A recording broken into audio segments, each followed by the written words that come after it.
In section 4.1, we will talk about polynomials. But before we can talk about polynomials, let's talk about a monomial. The word mono means one. A monomial in one variable is a product of a constant and a variable raised to a whole number. So for example, things like 5x to the second, 6x to the fourth, even something like 4x to the third, y to the fifth, these are all examples of monomials because it's only one term. So the coefficient of a monomial is the number that's in front of the variable. So in this case, the coefficient is 5. If there's no coefficient, it's a 1. And in this case, the coefficient is a 4. The degree is the highest exponent if there's only one variable. If there are two variables, then we would add the two exponents to get the degree of the monomial. So here the degree is 2, here the degree is 6, here the degree is 3 plus 5, which is equal to 8. Now a polynomial is a monomial or the sum of various monomials. So for example, 6x to the fifth plus 3x cubed plus 5x squared plus 3, that's an example of a monomial. So is this, so is this. So it's basically either a monomial or a sum or a difference of different monomials. There's a special type of monomials. If a polynomial has only, there's special types of polynomials. If a polynomial has only two terms, then it's called a binomial because bi means two. If a polynomial has three terms, then it is a trinomial because tri means three. A polynomial is in standard form if it's written with the terms in descending order, which means highest to lowest degree.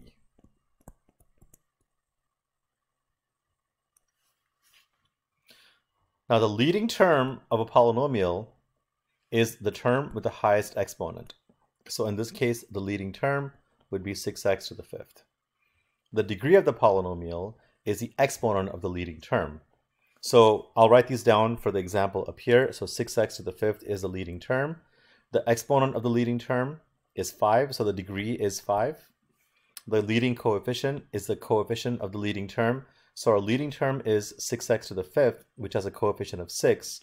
So that'll be the coefficient of the leading term. And a constant of the polynomial is a term without a variable. So in our case, the term without a variable is 3. So that is going to be our constant. Identify the degree, the leading coefficient, and the constant term of each of the following. So let's find the highest degree. That's going to be this one. And the exponent's 5, so we have a degree of 5. The leading coefficient is a coefficient of the leading term, which is 2. And the constant term is a term by itself, which is going to be -9. Now for the second one, we got to be careful because 5x to the fifth is not the leading term. The leading term is a term with the highest exponent. So if you were to rewrite this, it would be x to the seventh, 5x to the fifth, and then 9x squared, and then 11. So the degree is going to be 7. The leading coefficient, if there's no number, it's 1. And the constant term is this one, which is going to be 11. So to add polynomials, we just combine like terms. Like terms are terms that have the same variable and the same exponent. For example, if I have a -9y to the sixth and a 21y to the sixth, those are like terms. And -9 plus 21, that is going to be a 12y to the sixth. We have a -8y to the eighth. Now notice that there is no other y to the eighth. So we have to leave the -8y to the eighth just the way it is. We have a 14y cubed. There's no other y cubed, so I have to leave the 14y cubed the way it is. My final answer has to be in standard form, which means from highest to lowest exponent.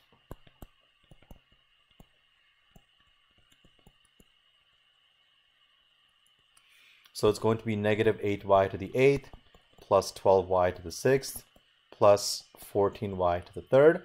And this will be our answer in standard form.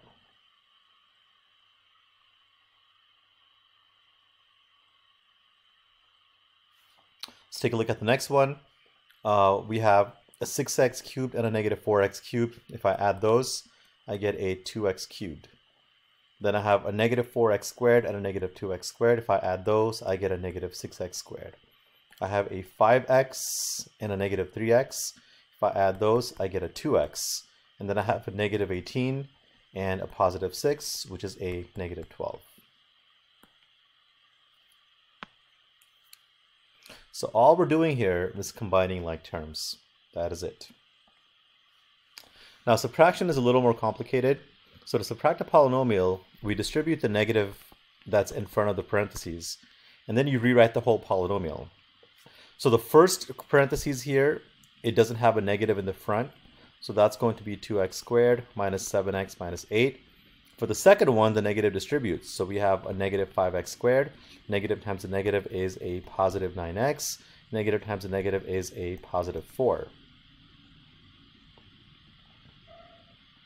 Then we combine our like terms. So first step is to rewrite it by distributing the negative.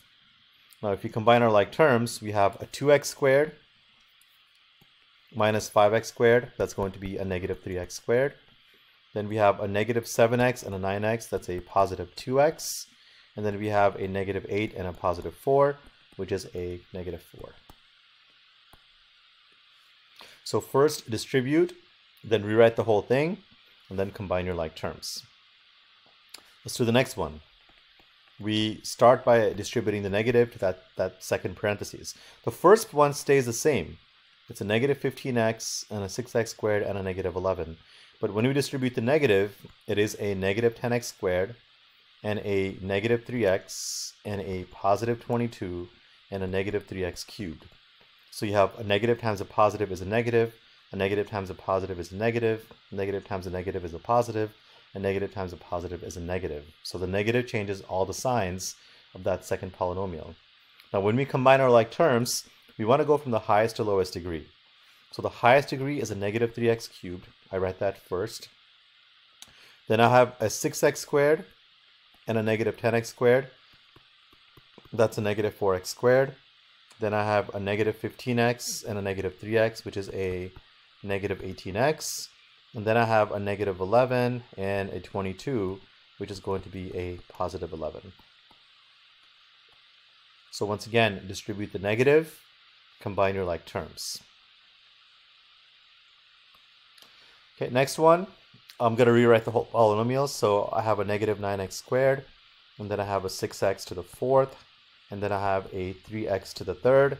I have a negative 5x, and I have a plus 11. Now the second parentheses has a positive sign in front of it, so that doesn't change. I have a 17x and a negative 2x squared and a negative 9.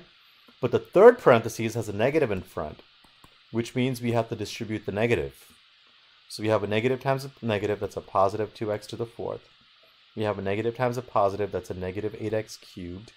We have a negative times a negative, that is a positive 12x. And we have a negative times a negative, which is a positive 6.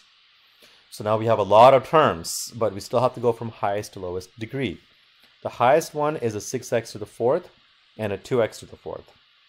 If I add those, that's going to give me 8x to the fourth. And because there's so many terms, I'm going to cross those out so I know I've used them.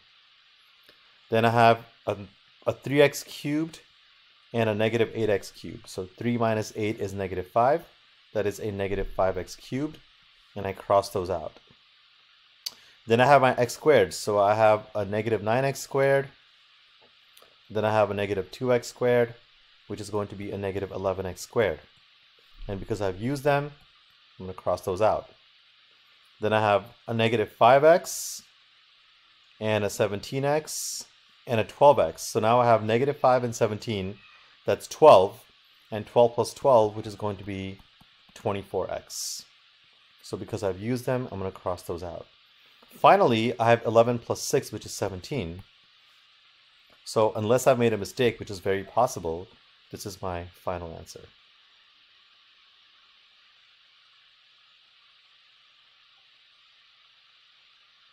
Oh wait, hold on, I did make a mistake. This last one is not 17 because, guess what? I forgot this negative 9. That's why it's important to cross things out. So if I have a negative 11 and a negative 9, that's a 2. And 2 plus 6 is actually an 8, so this should be an 8. And then I can cross those out to make sure everything is crossed out, and that tells me that I've used all the terms.